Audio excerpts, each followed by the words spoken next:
pessoal, aqui é a Alessandra, do canal Brasil em Portugal. E hoje eu trouxe aqui o meu filho, o Ian. Olá pessoal. E nós vamos falar, na verdade é um 2 em 1. Então assiste esse vídeo até o final e já se prepara para assistir o próximo. Nesse nós vamos falar sobre as profissões mais fáceis para imigrantes arrumarem emprego, como elas são, qual a média salarial. E no próximo nós vamos dar dicas de como conseguir esses empregos.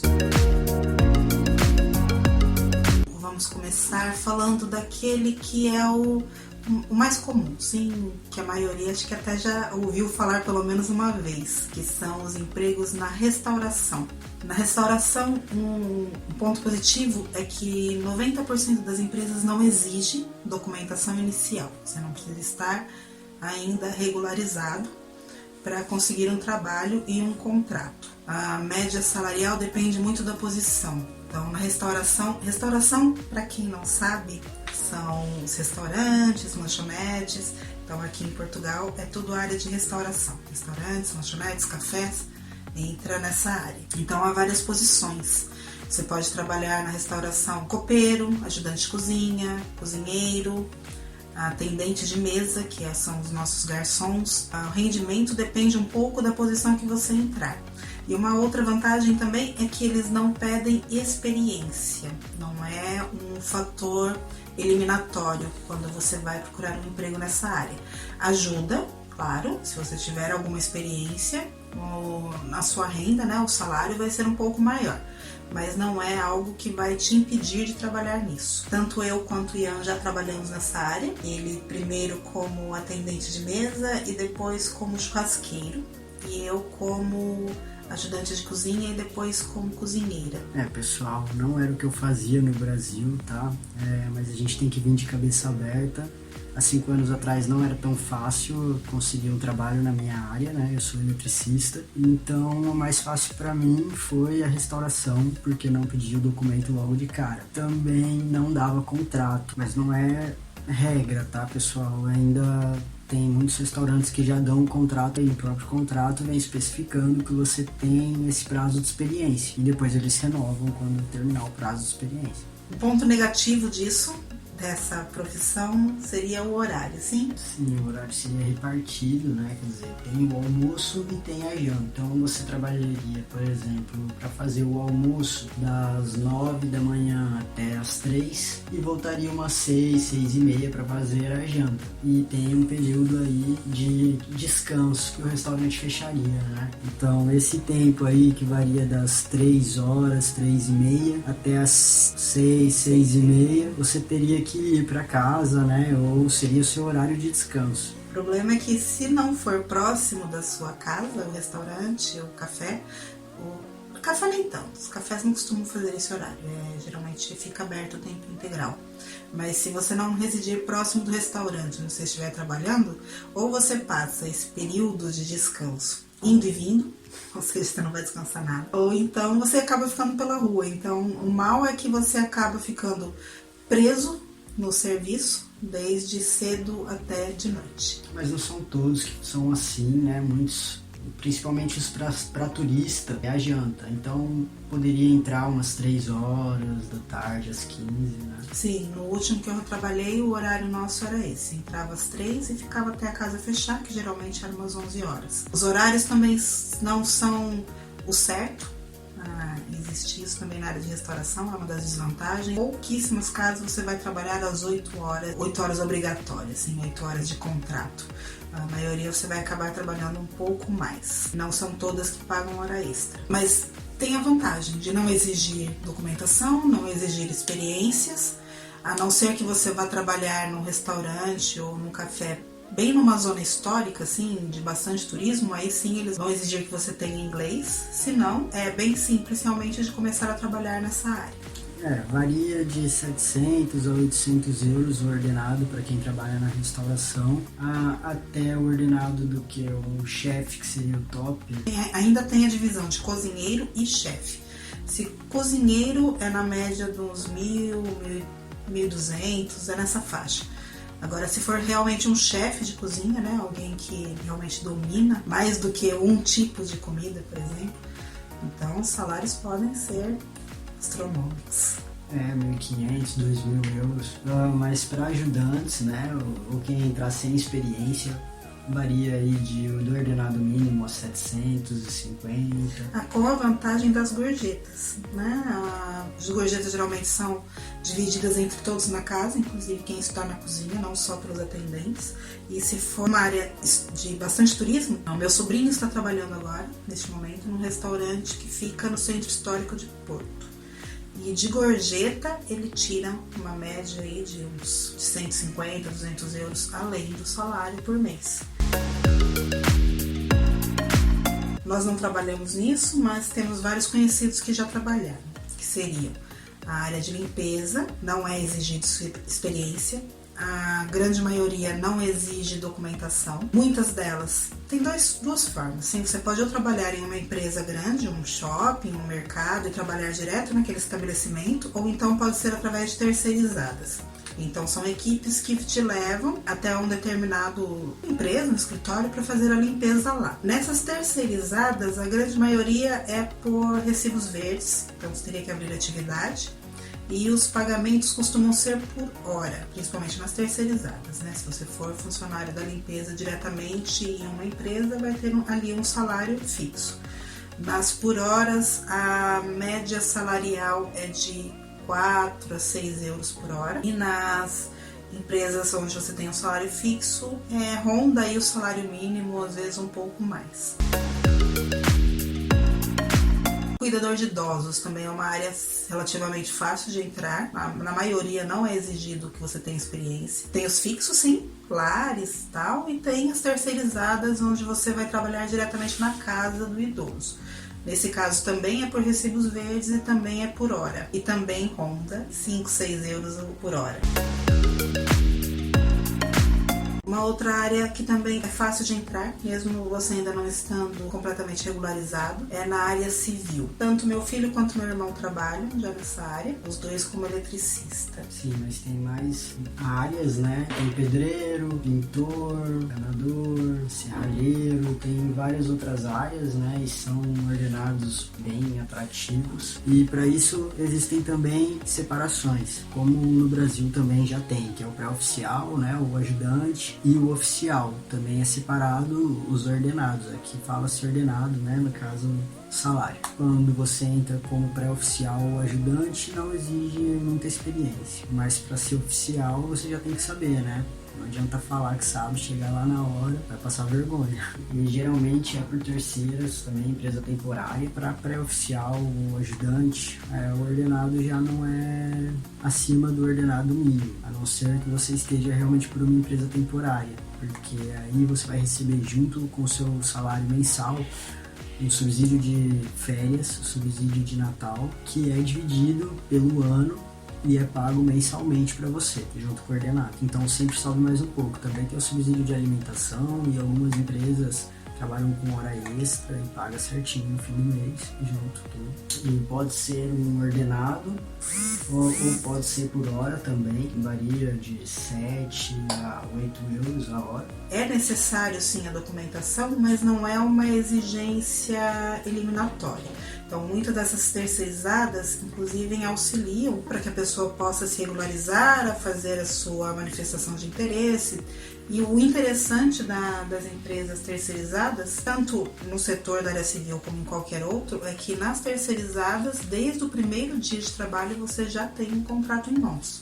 Se você for trabalhar por uma empresa temporária, eles vão te auxiliar a conseguir a documentação.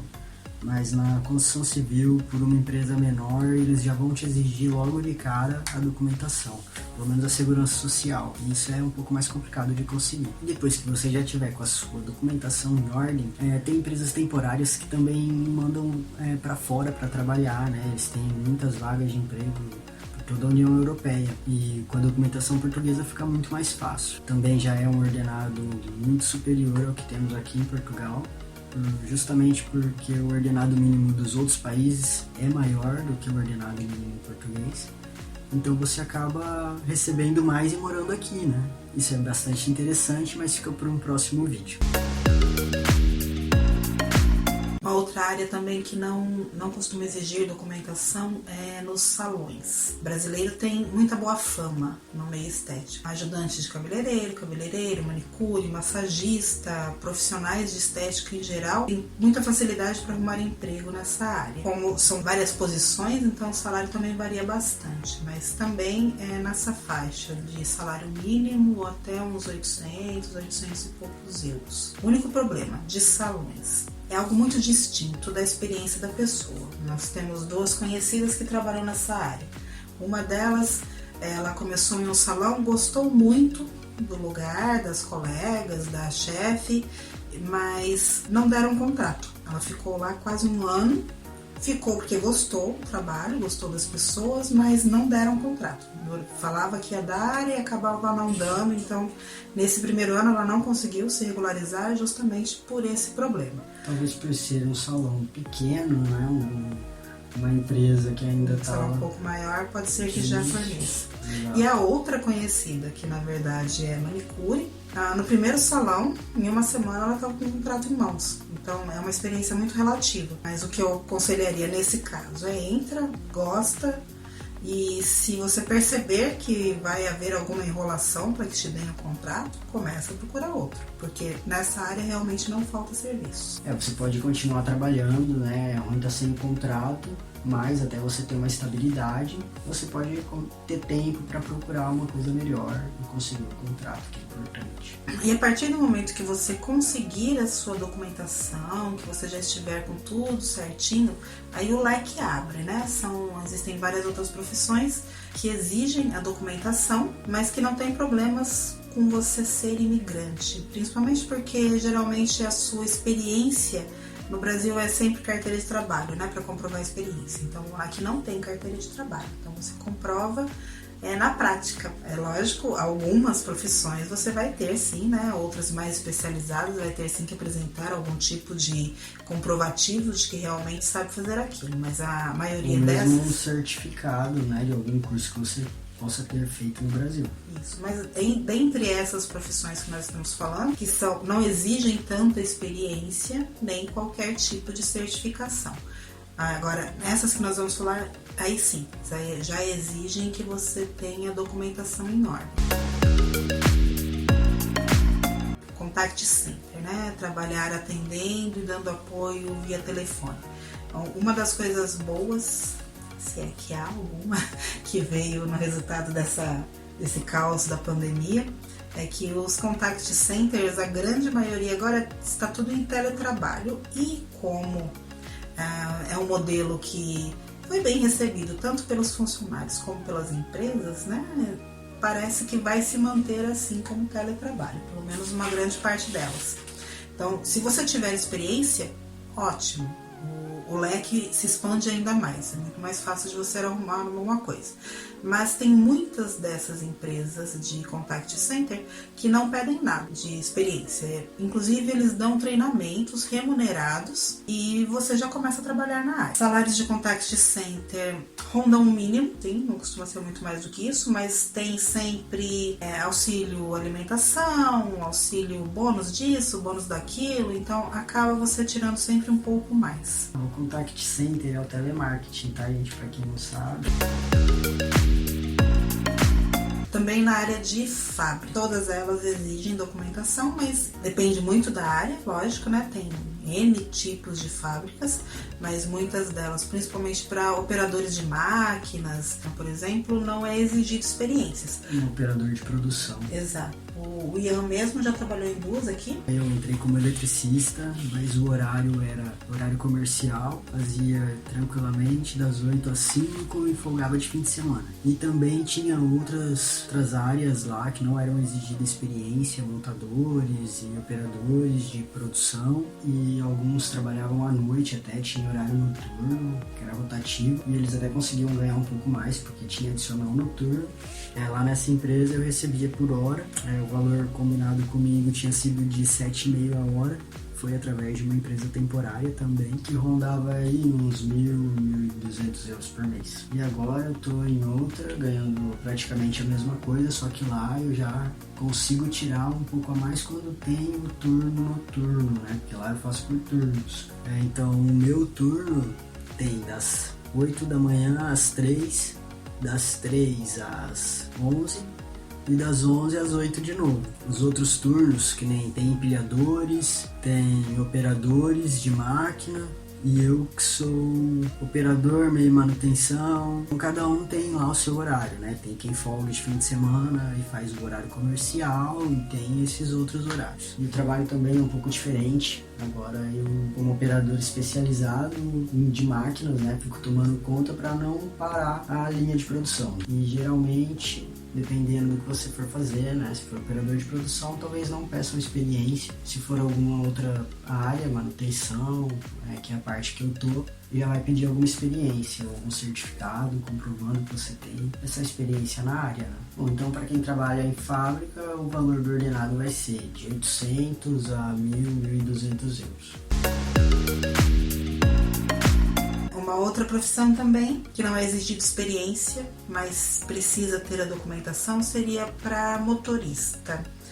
Uber, Bolt, entrega de comidas. Não seria necessário você ter experiências, mas você tem que já estar documentado, porque é obrigatório nesses casos que você faça um curso, aqui chama TVDI. É um curso que vai permitir o motorista ser habilitado para esse tipo de serviços. Também não trabalhamos nessa área ainda, mas temos vários conhecidos na área. E o que eles dizem é que você trabalhando de 6 a 8 horas por dia, você vai ter aí uma renda, lógico, determinada pelas horas que você trabalha, mas na faixa de uns 800 a 1.000 euros por mês. Lembrando que você, quando chega aqui, você tem que esquecer um pouco, abrir a mente, esquecer um pouco o que você fazia no Brasil. Você consegue sim sobreviver com um salário mínimo aqui, uma pessoa só ou 2 pessoas trabalhando, fica bem mais tranquilo. Você tem que chegar e se abrir para o que aparecer, tá? Primeiro precisa começar a fazer dinheiro para depois você poder gastar. E é para isso que é essa lista que a gente está passando. Então o importante é você conseguir o seu primeiro trabalho, que é para você ter alguma estabilidade, ter a sua casa. Depois que você estiver com um pouco mais de estabilidade e até mais experiência nos costumes e na cultura aqui do país para qual você está se mudando, aí sim, você pode ir procurar alguma coisa dentro da sua área, daquilo que você gosta ou gostaria de fazer. Existem várias vagas, sim, para imigrantes, independente do seu nível de conhecimento ou do que você fazia antes. E isso não é só em cidades grandes, né? Nós moramos perto do Porto, mas nós andamos bastante. E as cidades pequenas daqui, elas têm uma ótima infraestrutura, todas têm um centro ali com comércio, tem mercado, tem escolas, hospitais. Então, mesmo nas cidades menores, existem sim vagas de emprego. E nós sabemos que a realidade das pessoas não são iguais para todos, né? Mas eu também cheguei aqui, era eletricista já no Brasil, não consegui na minha área logo que cheguei por causa de documentação, né? Há 5 anos atrás as empresas temporárias ainda não davam essa ajuda para conseguir documentação e foi um pouco difícil. Eu trabalhei como copeiro, né, que lava a louça mesmo, e fui dentro dessa área da restauração subindo de nível, né, de cargo. Quer dizer, você também pode ir crescendo dentro da restauração. E aprendi a ser churrasqueiro, uma nova profissão que eu não sabia que eu tinha gosto nem jeito para isso, mas deu certo e ajudou bastante até eu me legalizar e conseguir voltar para minha área. Só para vocês saberem um pouco da minha experiência aí. Tem que manter a cabeça aberta, né? Talvez você não consiga trabalhar na sua área logo que chegar aqui, vai ter que trabalhar em algum outro trabalho que esteja, né, disponível, se for o caso. E é isso. Se você gostou, não esquece de dar um like, de se inscrever no canal. E se vocês souberem de mais alguma profissão que ficou de fora dessa lista, deixa pra gente aí nos comentários e a gente vai falar um pouco delas em um próximo vídeo. Se quiser também saber como que é a área de determinada profissão, vai colocando aí nos comentários, que a gente lê tudo e pega as ideias para criar mais materiais interessantes para vocês. Então, até a próxima. Tchau, pessoal. Então é esse valor, em média, um operador febril. Febril de febre, né? Operador tá dodói.